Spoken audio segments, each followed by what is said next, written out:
Welcome to Chain Reaction, the Foreign Policy Research Institute's flagship network of podcast series examining the political, security, economic, and social trends shaping Europe and Eurasia.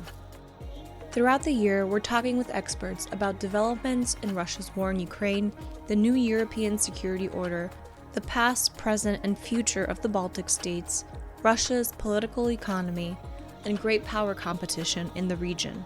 Join us each month for Bear Market Brief. The understanding of Russia, which is broadly as Russia as a great power that has its own special path, that has a mission, and that needs a strong state, and a different path to that of the West. I think when you look at these other industries, what you find is that there's a lot of pain built up in different parts of the Russian economy. Some of it's only going to be felt over a longer period of time. Baltic ways. There were the countries that when the war started, they were willing to be, those voices of moral conscience. The continent. I think that this conflict today proves that we are able to go past grievances and that we are able to look into the future, into the common future together. Report in short. This is the real Achilles heel of Putin's mobilization.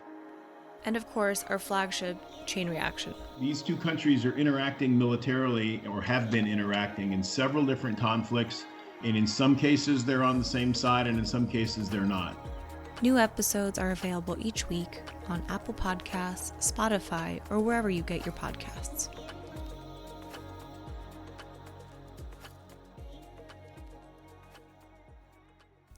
This week on the continent.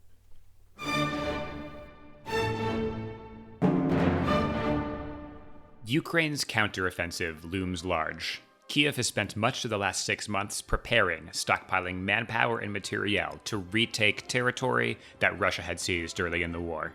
To achieve this, Ukraine will use heavy equipment, vehicles, and weaponry from the West, including, among other things, German tanks. If you've been familiar with German politics before the war, that's a pretty big departure.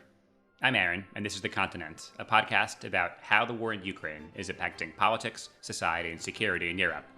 This episode, we're going to revisit Germany, which is where we kicked things off over a year ago. Last we left off, Germany was grappling with the first major land war in Europe since World War II, and Chancellor Scholz had just announced major plans for rearmament, for a new approach to Germany's place in the world. So what's changed since then? Joining to bring us up to speed is a name you may recognize from last season. Minna Alander is a research fellow at the Finnish Institute of International Affairs. Her research topics are German foreign and security policy and Northern European security. Previously, she worked at the German Institute for International and Security Affairs in Berlin. We had a really interesting conversation, and I hope you enjoy. Minna, welcome back to the continent. Thank you. So, just to update our listeners, you were on last season to talk about Finland. Obviously, today we're talking about Germany. Could you bring us up to speed on what's kept you busy over the last year? And is it the war in Ukraine? It is mostly the war in Ukraine, or let's say also the kind of impact the war has had on European security. Obviously, Finland and Sweden joining NATO is like a major change. But also in Germany, changes are happening, the so-called Zeitenwende. So I think it's actually a wider European phenomenon that things are definitely in flux here. This episode, I want to look at German politics and security a year after this Zeitenwende moment. So for folks who are not in the loop or have not heard that word ever or a lot, can you just bring them up to speed? What does Zeitenwende mean? What was the context in which it arose? So 3 days after Russia started the invasion, the full-scale invasion on 24th of February last year, the German Federal Chancellor Olaf Scholz held a speech at the German Parliament Bundestag, and he spoke of this Zeitenwende, which means like turn of times, literally. So watershed moment that like Russia single-handedly just kind of completely broke all the principles of the old European security arrangements and architecture, and that now we have this kind of new situation. And actually, Zeitenwende, it has come to mean many things, and people have attached different meanings to it. I think that there was maybe not this kind of intention to make it such a huge deal originally, but actually it was kind of like it described well, actually, this has been like debated. Like, did it actually describe this kind of political reaction as well, or was it more of a description of what was happening? Was Zeitenwende something that happened to Germany, or was it something that Germany then did as a reaction to what happened? But basically, in this original speech, Chancellor Scholz formulated 5 points as a response to Russia's invasion. First of all was the support for Ukraine, both humanitarian and military, which was a big deal for Germany at that time. It started with 5,000 helmets that Germany sent to Ukraine, and even that was controversial. And if we think about it, that then a year later, German-made main battle tanks are now in Ukraine. It's quite the step for Germany. And then there was this second point, sanctions against Russia. Then there was Germany's contribution to NATO's eastern flank, so the enhanced forward presence NATO has there, and Germany immediately pledged to increase its presence there.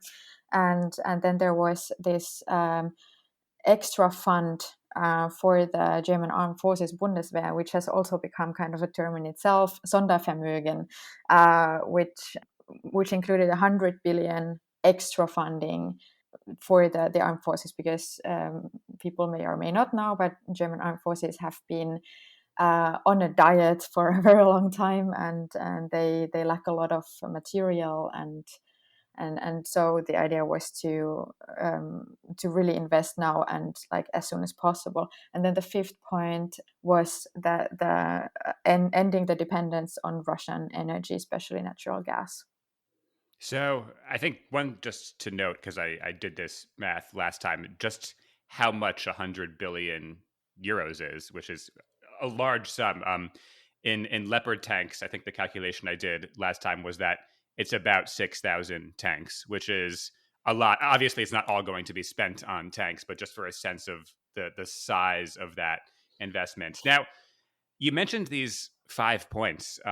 We can put on our editorial hat a little bit here and talk about where, in your opinion, you think Germany or Chancellor Scholz has succeeded, where there is progress left to be seen, where things left more to be desired. What would you say about those 5 points and how they've been implemented or not a year in? Well, I would say that the biggest success has definitely been the point 5, the getting rid of this dependence on Russian energy and especially natural gas. It was not entirely to Germany's own credit, though, because a very important step was that Russia itself decided to cut the supply in September last year. So that definitely required Germany to speed up the process. But there were like quite some alarming scenarios 1 year ago, and that was also the reason why Germany was initially reluctant to agree on some EU sanctions on especially energy like gas and oil. So in that sense, that was the first success, I would say, maybe. And then after that followed that it was easier for Germany also then to support like all sanctions all the way against Russia. And then what has also been now established rather firmly is the military support for Ukraine. So people may have noticed that there was this very heated tank debate over the winter, because this was maybe the hardest step for Germany so far, because it was always, there was this idea that because of Germany's World War history, it was like a really deep-sitting taboo that there should be German tanks again against Russian soldiers on a battlefield. So that took quite some convincing, and also because there was this like fear of crossing Putin's red lines, which is always an important part of Germany's debates about how to go about the support for Ukraine. So, but I would say that those parts have actually progressed quite well, but these 100 billion were initially for a long time stuck in the bureaucracy. And last summer, as part of the parliamentary decision on this 100 billion, also a new law was created, which was meant to speed up the procurement process, but unfortunately, adding to the bureaucracy doesn't mostly speed it up much. And 1 year later, like this spring, a report found that Germany's armed forces were actually even blanker than before, because Germany had by then supported Ukraine quite substantially, but had not been able to replenish stocks fast enough. So that remains still the big struggle and the big challenge, how to get this money moving, because the longer it takes to spend it, the more inflation and interest eats away from the sum. Yeah, so an important financial consideration there. I have a lot of follow up questions, but this is a good segue to our word of the day, because you mentioned this law meant to speed procurement. And listener, I was asking Minna about this before we recorded. This one's a banger. So tell us the word of the day. Beschaffungsbeschleunigungsgesetz. Wow. Amazing. And just to confirm, that means it's the Procurement acceleration law. So, like I said, this is my favorite segment on all of these episodes, and that is an incredible word that I dare not try to pronounce. So, thank you for that. Now, back to the actual subject matter here. What does Germany's military need these days? That's a large sum of money, as we discussed. So, what are the sore points or missing pieces? What's blank, as you said?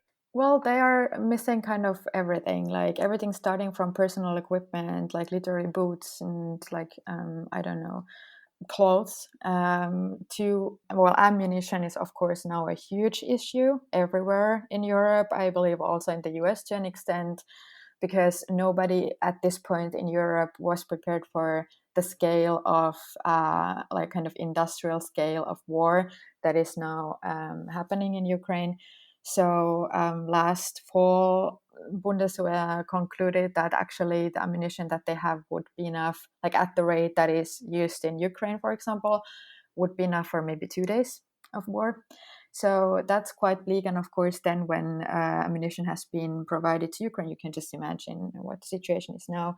And then also, so Germany, for example, did still have quite a lot of tanks, nowhere near the number that the West German Bundeswehr used to have in the Cold War times, but there were still quite a lot of tanks left, but they weren't maintained adequately.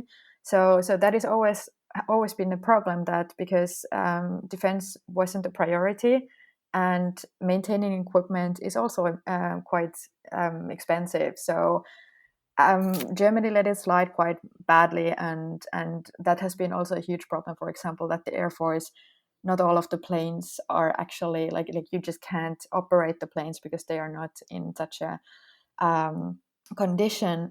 So the list of equipment, so the armed forces have a long wish list, obviously after years of being subject to saving.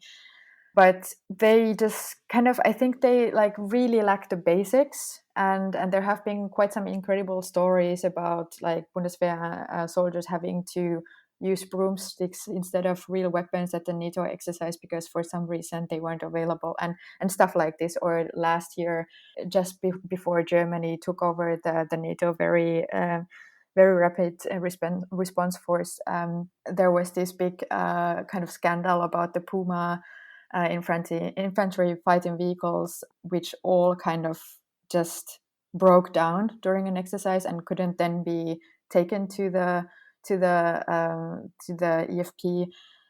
So there are like these problems are quite numerous and on all levels, and then not to even mention the very extensive bureaucracy that is quite, it has a life of its own in a way, and like it just makes it very hard to reasonably conduct operations, especially like in a fast manner. So those are maybe the most urgent things. I've heard, speaking of bureaucracy and organizations which matter, I read, I forget exactly when, that Germany doesn't have a national security council that the United States has to kind of make these decisions. So how, when Germany or Schultz decides we need to rearm, how does decision making work? Who are the people involved in that kind of thing? Well, apparently not many people were involved or even informed beforehand. And then it was a big surprise to also Scholz coalition partners who hadn't known this beforehand, so the Greens and the Liberals. And then that was like one part of the problem, that first there was this big announcement made, but then like Scholz actually had to negotiate the terms afterwards, and that took some months. And then like people outside of Germany's partners and allies started already getting very, very like impatient, and we're wondering like what is this, like what is this, is the Zeitenwende happening or not, and like what's up with it, because it took several months to agree on things. Then it took even longer, like as I mentioned, in the summer there was this like parliament decision that then kind of really sealed the deal. But then after that, so there has been kind of like this watering down process, because there is no effective like decision procedure here. So then after the summer decision, like it became clear in the fall that the money won't be enough for everything that was aimed to be procured out of this budget, because of the inflation, and because everything is more expensive. And then there's a strong dollar, and Germany is especially buying a lot off the shelf from the US, which didn't please France at all. And so there were numerous problems. And then first thing was like in the fall to take a big red pen and like cut something off the list. The Navy, I believe, got the most cuts, so that they actually won't get quite everything that was originally planned. And also some projects have just become extremely expensive. Germany's going to pay for the F-35s. They are getting 35 of them, and compared to what Poland is paying for their 32, which they made the deal in 2020, Germany is paying like almost double the price, and the number is only 3 more. So this was, by the way, also a decision made right after the start of the invasion. So that in a way did shock Germany into action on the decisions front. But I have to say that the reason why Germany doesn't have a National Security Council, and it also won't get one, so Germany is now also in the process of developing its first ever national security strategy.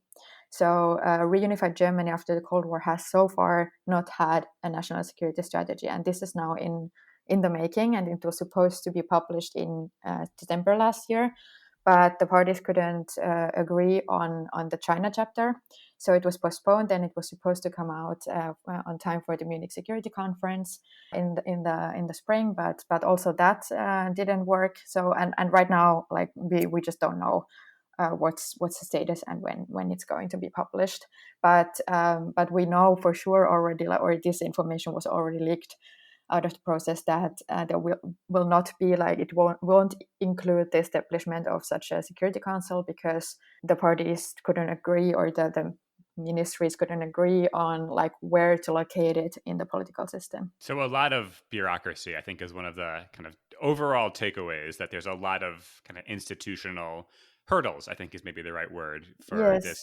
Yes. It takes a long time to rearm. Now, one other piece that happened this winter, you talked about Germany's decision to provide tanks to Ukraine, and how that was a very important cultural moment, or kind of, a psychological barrier that had been breached. It seems to me, as following that, at least tangentially, there were a lot of politics involved within Europe, involving the United States. Can you share with listeners a little bit more about how Ukraine got Leopards?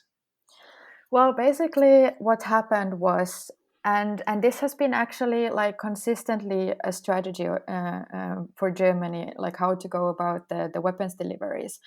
To understand why it is this way, you have to understand that in Germany there's still like this idea that in this like German-US relationship, Germany considers itself to be at a special risk in this war, in the sense that it's closer to the war. And the idea is that if there's an escalation, then it's more likely to hit Germany first, and that the US has the kind of geographical distance and so on. I think this actually goes back still to this like Cold War thinking, when Germany would have indeed been like the theater of a nuclear war, for example. But that seems very, from a European perspective, to Germany's European partners, this seems very illogical because there are many countries much closer to Russia and Ukraine, and that can understand why it should be exactly Germany that is at a special risk, like the Sonderrisiko idea that Germans have. But because of that thinking, it has been incredibly important for Chancellor Scholz to pair and match everything like that Germany has delivered with the US. So whenever Germany decided to deliver a new type of weapon system, it was always matched with a similar US system. So that like Germany would always have kind of like this insurance of not going it alone, which is like an important German mantra. It's part of this like kind of triad of German foreign policy principles that all failed one after another last year. First of them is diplomacy first, and at all times always diplomacy. First, the diplomacy failed. Then the second principle is never again war. Well, then as a result, a war broke out. And then third principle is not going it alone. And so that explains why it has been so incredibly important for Germany not to do anything that the US would not do as well. And that is why it really hinged on the US decision to deliver the Abrams tanks, which the Biden administration was for a long time reluctant to do because they also thought that they are just like not as useful for Ukraine as the European Leopards. So once like Scholz got Biden to kind of like he kind of really wants Biden to hold his hand in a way, like all the steps and all the way, and it was interesting because then Scholz in a way called his own bluff with this not going it alone rhetoric, in the sense that it became obvious that it's not really about European partners going with Germany. It's about the US, like not going without the US, because for example the UK had already promised to deliver Challengers, but that didn't move Scholz. It was the US decision. Interesting, and I think shows the continued importance of the US, whether Washington wants to be leading the charge on European defense anymore. Regardless of that answer, still really critical. Now, we've talked a lot, and I think that the takeaway here is that institutions matter. And I think people in institutions matter too. So I want to shed some light on Germany's new-ish defense minister, Boris Pistorius. At least from a distance, it looks like he's moving more decisively than German bureaucrats had before. What is the sense on the ground about the job he's doing? Well, actually, very positive impression. Indeed, he seems much more energetic, much more motivated. I think this has really shown also to Germans that it does matter who has the office. Like because the Ministry of Defense has been one of the least important ones in Germany in the past decades, and that also partially explains the personnel choices, like who ended up having who ended up being the Minister of Defense. His Pistorius' predecessor, Christine Lambrecht, was like, as I've understood, she wasn't particularly into this ministry in the first place, but because she's an old crony of Scholz, Scholz kind of convinced her to take it on, and you really just notice that she didn't know much about defense. She didn't seem particularly interested or motivated. So that's a big difference now with Pistorius, that he's really trying to get change and things moving, and he's tackling the problem really like where it hurts most, namely the procurement bureaucracy, and he's trying to speed up these processes too.